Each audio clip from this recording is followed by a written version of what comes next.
born Joseph Carl Engressia in May 1949. He legally changed his name to Joy Bubbles in 1991. Born blind, he developed an interest in phones at the age of 4. Where hackers have an interest in computers and networks, those with an interest in phones are known as phreakers, spelt with a PH. At the age of 5, he discovered that he could dial phone numbers by simply tapping the hang-up switch rapidly.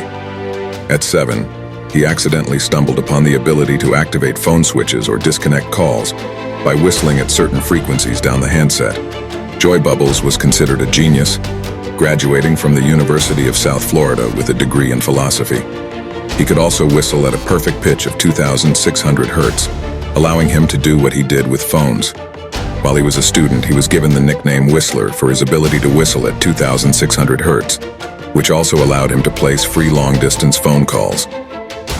Joy Bubbles was suspended and fined $25 when he was reported by a Canadian phone operator who caught him selling long-distance calls for $1. Fortunately, Joe was reinstated and allowed to complete his studies.